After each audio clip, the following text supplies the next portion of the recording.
Mwisho lakini sio kwa muhimu. Mimi napendaga sana bwana karibu wako na kaka yako na naomba ili pia nilizungumze. Nimepishana mabasi mapya Shabibi leo mtaani. Ndio ndio. Kwa uchache tu ikiwa yeye ni kaka yako ya biashara anafanya na ile anajitahidi. Anajitahidi kwa sababu unajua watu wanashindwa kuelewa.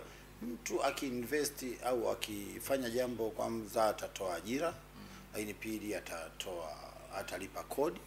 Kwa sababu mimi napolipa kodi, hiyo kodi inaweza kumsaidia mtu hata wakatavi huko, sio lazima wa kwetu Gairo. Kwa hiyo 300,000 ni maendeleo.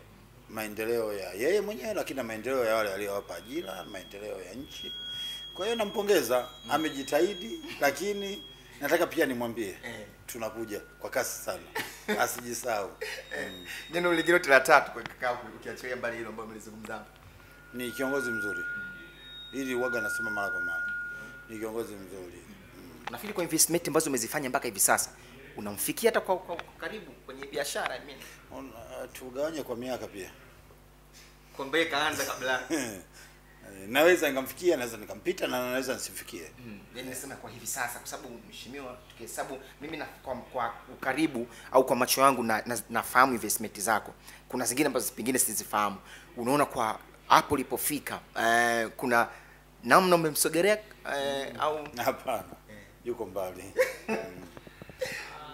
Swali Keino amesema kwamba huwa anafanya kazi na mahoteli na ni mmoja wa watu ambao wanamiliki mahoteli na kutoa huduma za chakula. Je, umeshawahi kuwa na ushirikiano naye katika bidhaa za chakula huku na vitu vingine, na kama hamna ushirikiano, je, mna mpango gani wa kushirikiana? Yaani nataka niseme ukweli. Kwanza Keino ni mpinzani wangu kwa sababu Keino ni marketing manager wa hoteli ambayo ingine sio mimi. Kwa Keino hawezi kunipa mimi wateja. Zaidi Keino atanyang'anya wateja wangu. Lakini mimi kilichonifurahisha kuhusu yeye ni moyo wake wa kujituma kufanikiwa. Yaani ningekuwa kama binadamu wengine walivyo nisingempendaga tu kwa sababu yeye ni mtu ambaye ananyang'anyaga wateja wangu. Ni mtu ambaye anavutia upande wake.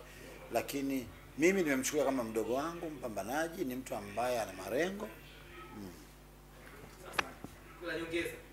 Bila nilikuwa napenda kujua wewe ni shabiki wa timu hapa. Kwa ni Simba jamani, utakuwa wapi tena? Nchi kuna vitu vitatu tu vya kushabikia.